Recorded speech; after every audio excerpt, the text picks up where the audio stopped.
E aí vamos chegar na lição 2, que tem uma série de comentários interessantes aqui com certeza. Na 2 ele faz uma pergunta, né? Por que possibilitar a proficiência financeira? E apenas mostrando o que essa lição, né, é o cerne dela, ele começa abordando a seguinte questão, que não importa quanto dinheiro você faz, mas quanto você conserva. E quando eu comecei a ler esse capítulo, eu falei, eu discordo disso, pô. Lógico que importa quanto dinheiro você faz. Só que ele começou a dar uma série de exemplos de pessoas que fizeram muito dinheiro ao longo da vida e que no final não tinham mais nada. Ele até cita uma reunião que teve em 1923. Ele cita um monte de gente que estava na reunião. Caras que eram investidores da Bolsa famosíssimos, né? O Jesse Livermore, que aparece nos Axiomas de Zurich, que ele aparece lá no Reminiscências de Especulador da Bolsa. Um monte de CEO de empresa. E ele fala que nos 10 anos seguintes, tantos morreram, tantos se suicidaram, tantos foram presos. Você vê que todo mundo estava na reunião, se deu mal. Ele falou, esses caras sabiam fazer muito dinheiro, mas não sabiam conservar. Eles não sabiam investir, não sabiam proteger o patrimônio. E ele fala sobre a importância disso. Não importa quanto dinheiro você faz, mas quanto você conserva. Exatamente. Né? Basicamente isso. Comentário sobre isso. Mas por que foi tão diferente o que ele falou que você passou a concordar com ele? Não, porque logo no começo eu pensei, lógico que importa quanto dinheiro você faz. Quem faz pouco dinheiro vai demorar muito mais para chegar lá.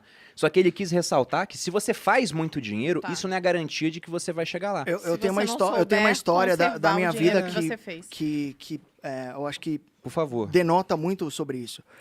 Como eu disse, o meu pai trampou 30 anos na mesma empresa que hoje é a Braskem, inclusive. Meu pai é engenheiro químico, trampou 30 anos, e o meu pai ele sempre foi muito bom num negócio chamado subtração, que é muito simples. Quanto você ganha, menos quanto que você gasta, é o tanto que você investe. E ele não sabia nada sobre contabilidade, sobre ele só dinheiro. Respeitava isso. Ele só respeitava uma simples subtração, cara. Então, eu lembro que meu pai chegava bem tarde em casa, então, por volta de 8 ou 9 horas da noite, ele saía da atual Braskem, vinha para casa, e ele abriu um programa chamado Quicken. Vocês lembram desse programa? Eu nem usei. É o primeiro software de você elencar gastos que existiu. É um software gringo, meu pai muito nerd, baixou lá. Quicken, da Microsoft. Quicken, mesmo, cara? Isso em 1999, assim. Meu pai, ele sempre foi muito avesso ao risco, ele sabia que ele ganharia um teto ali. Eu posso só colocar uma frase do Kiyosaki aqui na lição 6? O podcast acho que é meio que seu. Não, pra poder elencar isso que o seu pai fazia. Você falou que seu pai era um cara que ele ganhava X, gastava menos que X, investia a diferença e de uma maneira simples, não era sofisticado pra caramba que ele fazia. O Kiyosaki, ele fala aqui, tudo que você precisa para alcançar o sucesso financeiro é matemática simples e bom senso. É isso. Para ele era muito simples, ele sabia que ele tinha um lugar que ele poderia exercer na empresa dele lá, chegar, sei lá, gerente, por exemplo, e ele fez uma conta de menos, cara. Só que eu lembro que ele juntava todos aqueles papeizinhos de cartão de crédito, não sei se vocês lembram. Antigamente, quando você passava a maquininha, vinha aquilo lá. Ainda vem se você pedir. Ainda vem se você pedir, mas antes era o único comprovante que você tinha.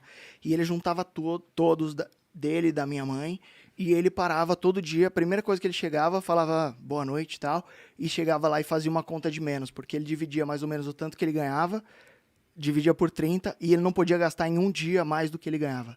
Ele seguiu isso durante 30 anos. Aí hoje eu vejo e falo, putz, meu pai nunca ganhou muito. Mas foi mais exemplo que teu pai fez. Né? Mas ele tem um Meu pai fazia coisa parecida também. Meu pai tem um apartamento em Riviera de São Lourenço, velho. Um negócio que, tipo, eu não sei como é que ele fez aquela porra. É que meu pai Na verdade, eu sei.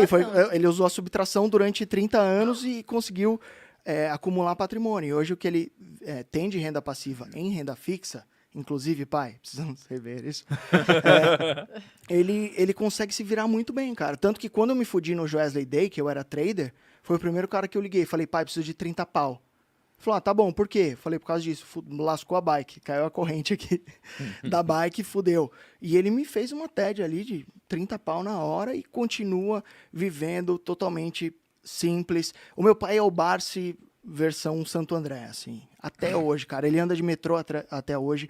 Ele só tem uma porra de uma BMW que eu dei pra ele. Depois eu me arrependi, porque eu queria... Quando a bolsa cai, eu falo, pai, vamos vender aquela BMW, pai, vamos botar na bolsa. Mas é incrível isso, porque o cara que faz o simples e que entende a lógica do dinheiro, que respeita o poder da composição, o poder do tempo, não precisa ser gênio, não precisa ser... Eu vou fazer uma pergunta sobre o seu pai. O meu pai fez a mesma coisa, só que meu pai não usava nenhum software. Ele usava o livro preto. O meu Sério, pai... a gente anotava. Tipo o livro caixa, assim, real. Né? Meu Então, pai falava aí que eu vou chegar numa pergunta para vocês, pro Thiago também, que é a seguinte. nesse capítulo, o Kiyosaki ele bate muito na seguinte questão. Tem até uma frase aqui. Se o seu padrão for gastar tudo que ganha, o mais provável é que um aumento de renda resulte apenas em mais despesas. Sim. Então você pega pessoas que não Muito têm bom. essa disciplina e esse arquivo mental de, olha, tem que gastar menos do que ganha, poupar para investir a diferença. Se dá muito dinheiro na mão delas, você pode dar quanto dinheiro quiser, elas não vão conservar esse dinheiro, não vão ter patrimônio, só vão gastar tudo. É o que acontece com boa parte das pessoas que ganham loterias. Sim. Você pega 5 anos depois, o cara geralmente ele gasta quase tudo até que só sobre na mão dele o dinheiro que ele tá pronto para lidar. Que às vezes é quase nada ou até negativo pro cara que acha que é normal ter dívida. Agora, se eu pegasse um caminhão de dinheiro e desse na mão do teu pai, ele ia Nossa fazer a mesma Senhora. coisa que ele fez, ele ia conseguir manter aquele patrimônio. E a mesma coisa com o Com seu. meu pai. E aí tem uma hora muito interessante que ele fala o seguinte, a importância dessa lição da proficiência financeira é que ele fala, você quer construir um prédio, por exemplo, um Empire State. Para você construir um prédio, um arranha-céu, igual ao Empire State Building, você tem que primeiro cavar muito nas bases, né? Tem que fazer uma fundação sólida. Sim. Aí você pode ter um prédio grande. O que boa parte das pessoas tenta fazer na vida é o seguinte. Fundação de 15 centímetros, não é? Exatamente. Elas aprendem que, por exemplo, tem que empreender. Aí o cara não tem educação financeira nenhuma. A fundação dele é 15 centímetros de concreto acima do chão. Aí ele constrói uma casa, tudo bem. Uma casinha sustenta. Você tenta começar a construir um prédio, não vai virar o Empire State Building, vai tombar, vai virar uma torre de Pisa, na melhor hipótese, né? Porque ela pode simplesmente desabar. Então ele fala, educação financeira tem que estar na base. Porque com essa base, aí sim você consegue construir grandes prédios. Excelente, cara. E eu acho que isso tem tudo a ver com a educação. Faz uma semana, fazendo um merchan do bem aqui, faz umas 2 semanas que eu fui visitar o Instituto Ayrton Senna, que é um instituto que ajuda as crianças a se tornarem mais letradas, digamos assim, aprender matemática, português, então é bem focado em ensino de base. E, cara, quando eu entrei lá no instituto, que eu vi o carro do Senna, já tinha visitado a salinha que o Benchimol fez pro Senna lá dentro da XP, e o Senna sempre teve um negócio muito foda, assim, muito arraigado em mim.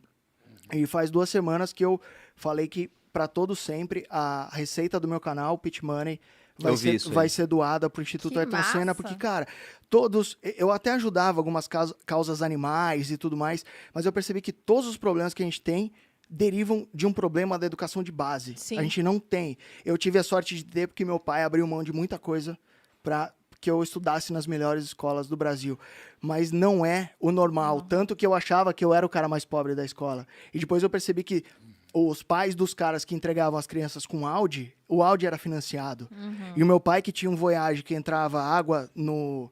Como é que chama? No farol, quando chovia. O meu pai era o mais rico dali, mas não sabia.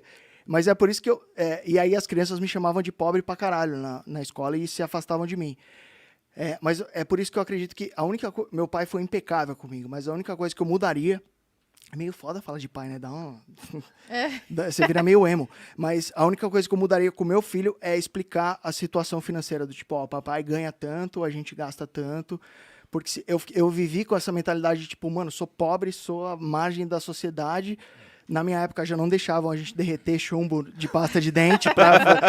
Não existia essa percepção. E o que me mudou muito foi o fato do meu pai ter pago uma educação de muita qualidade para mim. Então, quando eu fui para o ensino médio, estudar no Bandeirantes, eu percebi que tinha amigo meu que ia de motorista, de Mercedes, caralho. Eu falei, mano, o que teu pai faz? Ah, meu pai tem uma empresa de não sei o que lá. Ah, meu pai tem uma siderúrgica. Meu pai tem não sei o que lá. Então, eu acredito que trocar ideia com o moleque ali, ou a menina mais nova, sobre qual é a sua situação financeira é o que vai fazer a tua família ir para outro patamar. Porque o filho do pai rico, ele conseguiu se manter rico, né? Manteve até multiplicou pelo que fala aqui no livro. E os meus sócios, eles da Inside, eles têm pai empreendedor. E o pai dele sempre falou, ó, pai ganha tanto, tem a empresa tal, não sei o que lá, me ajuda a ganhar mais dinheiro. E eles adquiriram esse tino, essa veia pros negócios. E, mano, hoje eles têm um patrimônio, sei lá, 10 vezes maior que eu. E a gente sempre caminhou junto. Só que o patrimônio deles é muito maior porque o mindset é diferente. E olha que você ainda usou muito bem a internet, né? Que é uma baita de uma ferramenta para acumular patrimônio. Sim. Mas eu vou falar aqui uma coisa. Você tá falando, isso eu mudaria porque faria diferença. Mas no caso, ele não tinha essa expertise para te passar. Assim como meu pai não tinha, né? Então, por isso que porque eu, na verdade, eu também... Foi a mesma história. Meu pai também ralou para colocar numa escola boa, né? Que eu era mais pobre da escola, né? Eu não usava roupa de marca, todo mundo tava de roupa de marca. Mas meu pai também meu pai conversava comigo, mas eu era mesmo a mais pobre. Você entendeu? Essa era a realidade. Não tem problema nenhum. Então não fez diferença, eu acho. Eu acho que no final o que interessa é o exemplo e, de fato, ter contato com uma realidade de pessoas que têm mais dinheiro e que têm os pais, por exemplo, empreendedores, que têm os pais ricos ali, fez diferença para mim, porque eu já consegui enxergar uma coisa a mais para depois, obviamente, quando tipo, que existe um universo à parte, né? De pessoas que criam dinheiro, né? Exatamente.